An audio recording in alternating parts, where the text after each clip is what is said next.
फूल की खुशबू केवल उस दिशा में जाती है जिधर हवा चलती है, लेकिन विचार की खुशबू हर उस दिशा में जाती है जहां जहां व्यक्ति पहुंचता है। हनुमान एकदम शांत तस्वीरों में हुआ करते थे, आज खुखार होते ऐसे तस्वीरें देखते हैं आप उनकी के बच्चे डरे, यानी वो जनता को डराना चाहते हैं। पुरुष यहाँ पर लोकतंत्र बचाने का मुहिम चला रहे हैं और महिलाएं और बाबा के यहाँ हर नाम जप नाम कर रही हो। क्या पता, देख लेना घर जाकर, ऐसा भी हो सकता है। जो मोहन भागवत जी कहते थे संविधान की समीक्षा होनी चाहिए, आज जागरूक साथियों की हिम्मत और हौसले और काम का यह परिणाम है कि मोहन भागवत जी कहते हैं कि हिंदू धर्म ग्रंथों की समीक्षा होनी चाहिए।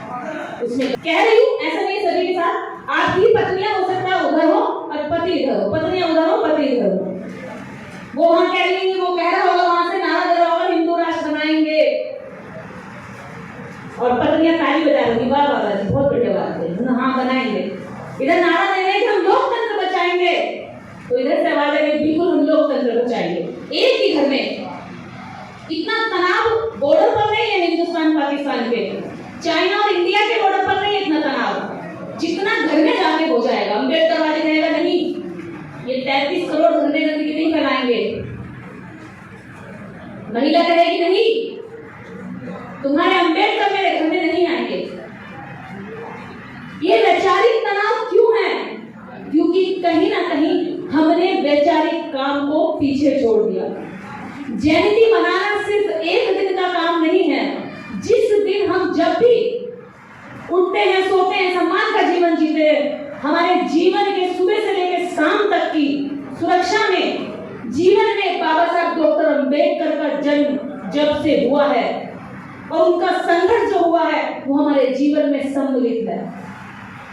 हमें जयंतियां मनाकर सो जाना नहीं है, 365 दिन हमें उन विचारों पर काम करना है। और बड़े बड़े होर्डिंग लगे हुए हैं, हमने रास्ते में देखा जब आ रहे थे इधर, तो वो भविष्य देखता है सबका, पर जब खुद का भाई जेल जा रहा था तो कह रहा था संविधान की प्रक्रिया पर विश्वास रखते हैं, संविधान के कानून से जो होगा वो उसको सजा मिल जाएगी। यानी कि आपका तो भाग्य वो खुद बताता है और अपने भाई का भाग्य वो संविधान पर छोड़ता है। तो आप खुद तय करिए कि आपने किस पर भरोसा था, वह शक्तिशाली कौन हुआ। जब बाबाओं के ऊपर कार्रवाई आती है तो वो जेलों में बैठ करके प्रवचन नहीं करते, वो धाराओं में देखते हैं कि बचने का तरीका क्या है, वकीलों को पैसा भरते हैं कि मुझे बचा। जब चोरी होती है, मंदिरों में चोरी होती है, इनके भाई बेटे पकड़े जाते हैं अपराधों में, तब ये किसी मंदिर में अर्जी नहीं लगाते, ना एप्लीकेशन लिख के मंदिर में या किसी भी बागेश्वर चमत्कारी दरबार में रखते, वो एप्लीकेशन लेकर थाने पहुंचाते हैं, क्योंकि उन्हें पता कार्रवाई मंदिर से नहीं होगी, कार्रवाई थाने से होगी। अरेस्टिंग मंदिर से नहीं होगी, अरेस्टिंग थाने से होगी। गुणगान तो करेंगे अपने बाप का, लेकिन जब न्याय चाहिए तो जाएंगे हमारे बाप के संविधान तहत। क्यों भाई, तुम्हें अपने बाप पर भरोसा नहीं है? बात करेंगे मनुस्मृति में ये था और वो था, सारे वेदों में सारा साइंस भरा पड़ा था। अरे मुंह से बच्चा पैदा होता है, तुम साइंस कहते हो? कौन सी युक्त भरी हुई मुंह में? भुजाओं से क्षत्रिय पैदा हो गया, भुजा में कौन सी युक्त से भाई? कहीं वो तो ढूंढना हो नहीं सकता। कोई मुंह से पैदा हो गया, कोई भुजा से पैदा हो गया। हमारा बाबा साहब अम्बेडकर वहीं से पैदा हुआ जो दुनिया में सारे लोग पैदा होते हैं और सबकी नसबंदी करके डालोगी। तो तुमसे ज्यादा पावरफुल हो सकती है? बाबा साहब डॉक्टर अम्बेडकर ने नहीं कहा ना, हमारे किसी महापुरुष ने कहा कि वो किसी ऊपर से पैदा हुए और ऊंचाई पर बैठ गए। आजकल वो अपने नाम के पीछे जो लगा हुआ है टाइटल, उस टाइटल पर घमंड करते हैं। इसीलिए वो आपसे भी पूछते हैं क्या नाम है, आपने नाम बता दिया फिर भी चैन नहीं पड़ेगा, तो पूछेंगे सरनेम क्या है, सरनेम सरनेम, क्योंकि बेचैनी है ना तब तक चैन नहीं, सेटिस्फाइड नहीं होता भारत का व्यक्ति। पूछेगा वो, मैं अभी भारत का ही, नेपाल का भी, मैं भी नेपाल से आई हूँ, काठमांडू से, वहाँ जाति व्यवस्था वैसे ही है, मनुस्मृति से चलता है नेपाल में। आज राजा से उन्होंने आजादी ले ली, लेकिन जाति व्यवस्था बिल्कुल वैसी है, छुआछूत बिल्कुल वैसे जैसे यहाँ है। उसी विषय में वहाँ कार्यक्रम करके आ रही होगी, तो तब पूछेंगे तुम्हारा सरनेम क्या है। अगर सरनेम पता चल जाएगा तो फिर तय करेंगे कि आपसे कितना व्यवहार करना है, कहाँ तक आपसे बात करनी है, कितने सीक्रेट बताने, कितने इसके पूछने, कितने संबंध रखने, कितना झूठा खाना, कितना नहीं खाना। अब मुझे ये समझ नहीं आता, अपने नाम के टाइटल पे घमंड करते हैं। कल को आज भी बहुत सारे लोग अपने करते हैं, टैक्स पालते हैं, शौक है, टैक्स पालते हैं, अच्छी बात है, उसको भी अच्छा खाना मिल जाता है, टैक्स पालते हैं, टैक्स के भी अलग अलग नाम रख ले रहे हैं। वो कहते हैं हमारे नाम के पीछे टाइटल है, इसलिए हमें घमंड है, वो हमारे बाप से मिला है। अब दूसरी बात ये है कि हम टैक्स का अगर वही नाम रख दें तो क्या कल को पैट भी घमंड करने लगेगा? इनके सरनेम को हम अपने पैट्स को नाम देने लगे, अपनी गाय को, भैंस को, बैल को, डॉगी को, बिल्ली को, तो क्या फिर वो भी घमंड करने लगेगा?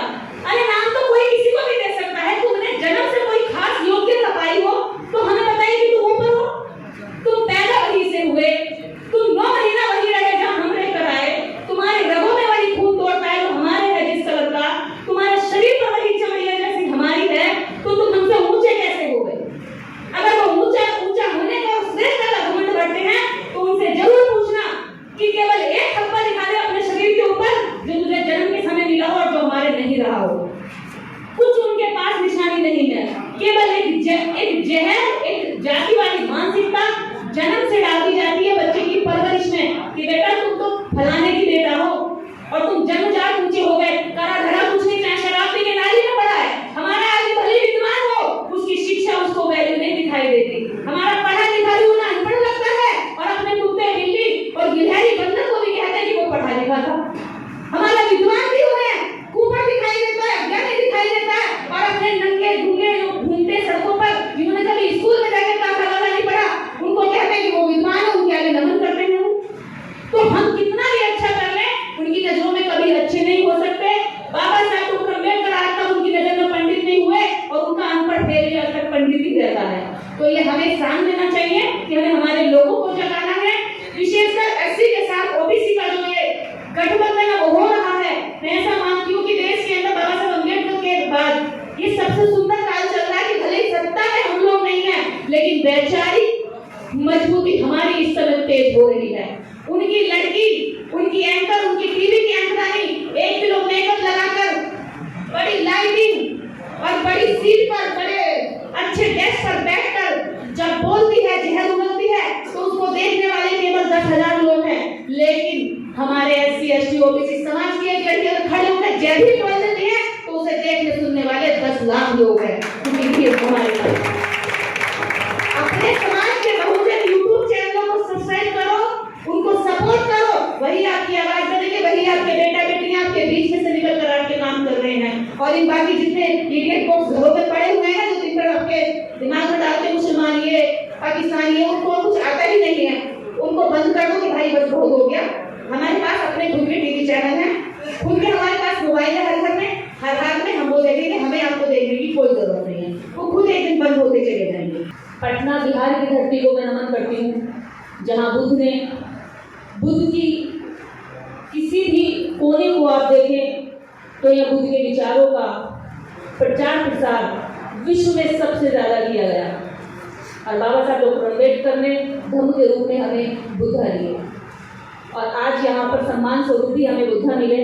तो इसके लिए इस धरती को मैं पुनः नमन करूँगी कि ये बुद्ध की वो धरती है जिसकी वजह से पूरे विश्व में भारत को पहचान मिलती है और भारत को सम्मान दिया जाता है।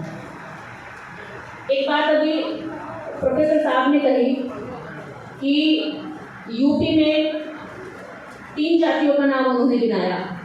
अब वो यूपी के भी 2 भाग हैं, पश्चिम और पूरब। ओबीसी बहुत ईगो में रहता है कि मैं तो हिंदू राष्ट्र बनाऊंगा, लेकिन जब उससे पूछ लो कि हिंदू राष्ट्र में तुम्हारी जगह कहाँ रहेगी तो वो कहता है कि मैं तो यदुवंशी हूँ, पलटी मार जाता है। फिर उससे कहो कि भाई यदुवंशियों की जगह कहाँ रहेगी, कि हम तो कृष्ण जी के वंशज हैं। तो पूछो कृष्ण ने तो लीला की, लेकिन तुम्हारे लिए क्या किया, तो फिर उसके पास कोई जवाब नहीं होता। तो इस तरह से लोगों को तैयार किया गया और खासकर ओबीसी। हमारे पश्चिम में 3 जातियां हैं, जाट, गुर्जर, यादव। हम तीनों जातियां ऐसी समाज को केकड़े की तरह कुचलते हैं, अपने पंजों में उनको जकड़ करके ताकत दिखाते हैं और कहते हैं कि हम बाहुबली हैं। लेकिन जैसे ही बात आती है खुद के न्याय की, खुद के अधिकार मांगने की, तो सामने वाले को देख करके कांप जाते हैं, डर जाते हैं। हम ओबीसी क्यों नहीं समझते कि जिसने छीना है पहले उससे ले। मैं ये ओबीसी को कह रही हूँ जो सुनेंगे यहाँ से, उनके घमंड के आगे हमारे प्रयास बड़े छोटे से लगते हैं, क्योंकि वो बड़े विकराल तरीके से हिंदुत्व का झंडा लेकर घूम रहे हैं। और उसमें हमारा युवा जो है इस कदर भाग रहा है, कभी शंकर कभी हनुमान एकदम शांत तस्वीरों में हुआ करते थे, आज खुखार होते ऐसे तस्वीरें देखते हैं आप उनकी के बच्चे डरे, यानी वो जनता को डराना चाहते हैं और वो उन्हीं को अपना आइडल मानते हुए उनका झंडा लेकर घूम रहे हैं। जिस संविधान ने उन्हें सुरक्षा दी, सम्मान दिया, आज उसको बारीकी से डैमेज किया जा रहा है। उसमें संशोधन की बात लगातार चल रही है और किए भी जा रहे हैं, उसकी समीक्षा की बात चल रही है, लेकिन प्रोफेसर लक्ष्मण यादव जैसे लोगों ने, संख्या में आज काफी हैं, कई हैं, उनकी चूल्हे हिला के रख दी। जो मोहन भागवत जी कहते थे संविधान की समीक्षा होनी चाहिए, आज जागरूक साथियों की हिम्मत और हौसले और काम का यह परिणाम है कि मोहन भागवत जी कहते हैं कि हिंदू धर्म ग्रंथों की समीक्षा होनी चाहिए, उसमें गालियां गलत की गई है। ये जागरूकता का परिणाम है। तो यहाँ से यही बात मैं कहना चाहती हूँ, जब एक प्रोफेसर लक्ष्मण यादव जी की आवाज से और उन जैसे दो चार ही सिर्फ ऐसे हैं जो भी इतने तार्किकपूर्ण तरीके से बात रख रहे हैं, अगर ये 1000 हो जाए तो देश में कायापलट हो जाएगा, वैचारिक आंदोलन एक जमीन तक पहुंच जाएगा। हम उनका विरोध करते हैं, हमारे लोगों को भी हम दोष देते हैं। अभी यहाँ पर भी बहुत सारे लोग बैठे हैं, घर जाकर देखना, वो गांव-गांव तक जाकर काम कर सकते हैं, लेकिन हम हॉल में बात करते हैं और हॉल से बाहर निकल करके बेहाल हो जाते हैं, उसी में रम जाते हैं जहां से हम लोग करा। हमारा विचार सिर्फ 4 दीवारों के अंदर दम तोड़कर यही छूट जाता है, और ये नहीं होना चाहिए, क्योंकि विचार खुशबू से ज्यादा तेज फैलता है अगर उसको हम आगे पहुंचाएंगे। फूल की खुशबू केवल उस दिशा में जाती है जिधर हवा चलती है, लेकिन विचार की खुशबू हर उस दिशा में जाती है जहां जहां व्यक्ति पहुंचता है। हमें हमारे विचार को लोगों तक पहुंचाना है, उस विचार को जिस विचार के लिए हमारे महापुरुषों ने कुर्बानियां दी और त्याग दिया। उन्होंने अपने जीवन में इस देश के लिए पूरा जीवन लड़ा, स्त्री अधिकारों की लड़ाई लड़ी। अगर आज महिलाओं के साथ जितना भी हम बात करें तो उन्हें पूरे साल भर के त्योहार पता होता है, व्रत पता होता है, सारी पूजा पद्धति पता होती है, लेकिन अगर उनसे अधिकारों की बात कर ले कि आपको अधिकार कहाँ से मिले, तो उन्हें कुछ पता नहीं होता है, उनको बताया नहीं गया, दोष उनका भी नहीं है। हमें नहीं पता था तब हमें भी लगता था कि सब ऊपर से चल रहा है, कोई है शक्तिशाली जिसने हमें सब कुछ दिया है। हमें जो मिला है ये एक दिन में नहीं मिला, इसके पीछे हजारों वर्षों का संघर्ष है महापुरुषों का, और सुधरते सुधरते यहाँ तक हम आज पहुंचे हैं कि आज अपनी बात रख पा रहे हैं। पुरुषों के बीच में महिलाएं खड़ी होकर अपनी बात कह रही है। जो डॉक्टर अम्बेडकर हिंदू मॉडल के लिए कानून मंत्री पद से इस्तीफा देते हैं, आज डॉक्टर अम्बेडकर की अनुयायी केवल 2 घंटे के कार्यक्रम में एक कुर्सी पर महिलाओं को जगह नहीं देते, चिपक जाते जैसे यही रहना जिंदगी भर। कैसे अम्बेडकर बात आगे बढ़ेगा? हमें वो जो उन्होंने हमने घमंड डाला है पुरुषवाद का, वो एकदम धोता है, बेकार है। बाबा साहब अम्बेडकर का जो महिलाओं के प्रति विचार है वो सटीक है, वो सही है, सत्य है, शाश्वत है, हमें वो अपनाना पड़ेगा। हमारे बच्चों की जननी और पालन पोषण हमारी महिलाएं हैं, अगर उनके विचार में डॉक्टर अम्बेडकर पहुंच गए तो हमें आने वाली पीढ़ी पे काम करना नहीं पड़ेगा, वो हमारे बच्चों को खुद अम्बेडकर, फूले और ज्योतिबा बना देंगे। हम इधर-उधर काम ना करके महिलाओं पे काम कर दे तो मुझे लगता है आने वाली कई पीढ़ियों का काम खुद ही मिल जाएगा। आज हम लोग आंदोलन कर रहे हैं, ये जाति घृणा का आंदोलन छोड़ करके हम इससे ऊंचे और बड़े आंदोलन कर सकते हैं, हम सत्ता में भी जा सकते हैं। तो यही बात मैं आज कहने वाली थी। हालांकि मैं यहाँ आज धन्यवाद करूंगी वेद प्रकाश जी का कि पटना आई थी किसी और काम से, लेकिन उन्होंने इस कार्यक्रम में यहाँ ला करके मुझे बोलने का भी अवसर दिया और थोड़ा सम्मान दिया, इसके लिए पूरे पटना का आभार। मेरी बागेश्वर बाबा भी आए पटना। हाँ, बागेश्वर बाबा यही है और आप दहाड़ रहे हम सोचते तो ये बहुत हिम्मत की बात है, क्योंकि सरकार जिस तरह से व्यवहार कर रही है, ऐसे में सब डरे हुए हैं, दहशत का माहौल बना दिया है। तो ऐसे कार्यक्रम का आयोजन करना और बाबा साहब अम्बेडकर की जयंती को एक भव्य तरीके से आयोजित करके लोगों तक उनके विचारों का प्रचार प्रसार करना, ये सराहनीय काम है।